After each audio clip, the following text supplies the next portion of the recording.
For me to make sense of this story, I will have to take some time to tell you about the shadowy Mr. Evans, the lord of meaningless mottos, sworn enemy of the grand old dukes of nothing.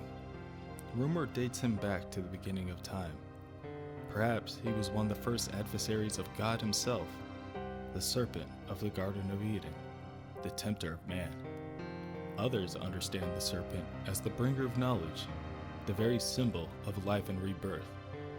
Even still, there are even more who refuse the existence of shadowy Mr. Evans. But they cannot explain their vague dread when hearing words like kneecap, single-handed, sheet music, and lottery. These words of power are how you summon the shadowy Mr. Evans. Elsewhere, in a sword slum somewhere in Berlin, Mr. Kipling, whom we have not seen since our heroes encountered the Decreator, is drinking alone in a bar. A hooded man approaches him and tells him that he, Mr. Kipling, has been missed, but the war of good and evil is going well. Kipling is unamused by the man's small talk and wishes he would get to the point. Concepts of good and evil are so arbitrary.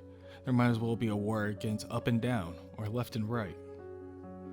The hooded man fixes his gaze on Mr. Kipling and tells him that the shadowy Mr. Evans is back.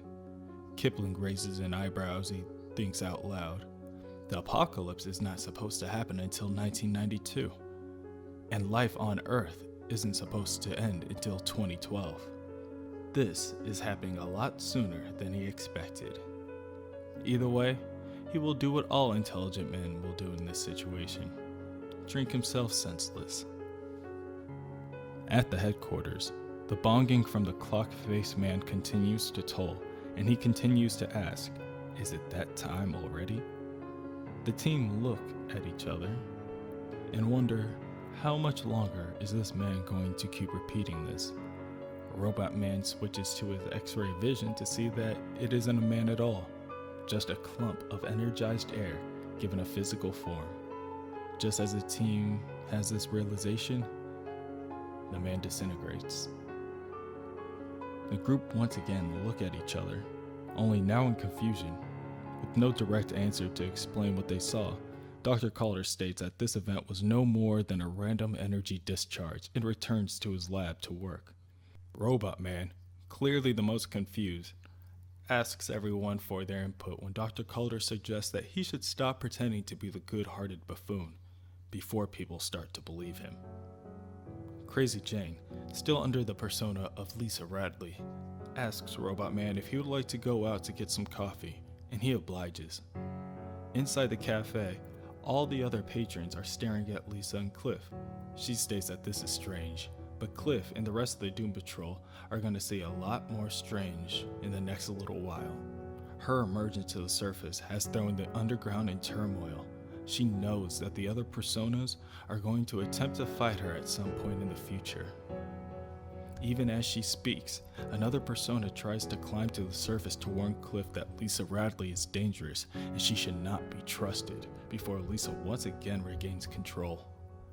She asks Cliff if he will look after her, and he tells her, of course. Content with his answer, she grabs the bag she brought with her tightly before excusing herself to the restroom. At the headquarters, the phone rings.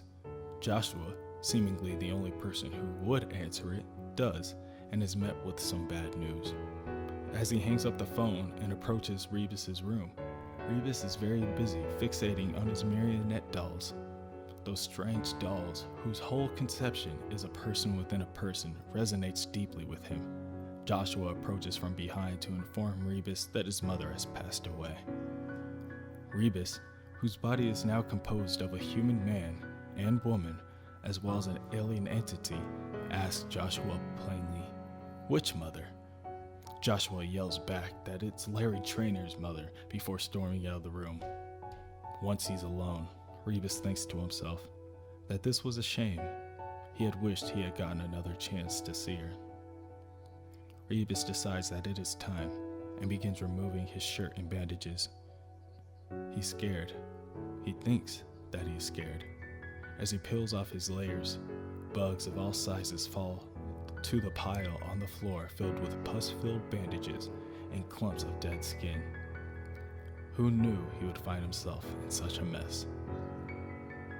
Elsewhere, in the dreamy library of dust, the shadowy Mr. Evans smokes on his cigarettes and enjoys his favorite records. He states that once again asking him to bring his home and all of his cherished belongings back down to the physical plane is just asking too much of him. Then again, why should he be surprised by the cruelties of the universe at this point? The universe has never had his best interests in mind. He calls out for his assistant Clinky for a shave, and the boy runs up to Mr. Evans' outstretched palm and runs a blade down the middle. Now, it is time to check on some of his recent torture subjects. He will certainly shoot the woman spouting about poetry. He hates poetry. And the man, hooked up to a torture device, can get a mouthful of ash from his cigarette. How pleasant. Now, with a clear conscience, it's time for them to leave the physical realm. Lisa Radley leaves the bathroom wearing the scarlet red leather lingerie that she had stored in her bag, to the surprise of all the customers in the cafe. She states that her name isn't Lisa, and her name is not Jane. This is a new persona that Cliff has yet to meet. She tells him that if he needs to know anything, it's that she's horny all the time. And if he wants to be worth something, he can do her right now on the table. Cliff is furious at this point and drags Jane out of the cafe. She demands that he let go of her. Her dad always told her she would grow up to love sex so much that she would do it for money. The funny part is that she doesn't even want the money. She runs into a couple on the street and asks them for a threesome. When they too deny her, she screams out that no one must be man enough to take her on. At that moment, people on the street start falling to their knees and praying to the sky while calling out the sacred words of summon: kneecap, single-minded, sheet music, lottery. The people of the street smile as they look upward, and Jane presents an insidious grin. As he appears, the shadowy Mr. Evans has arrived.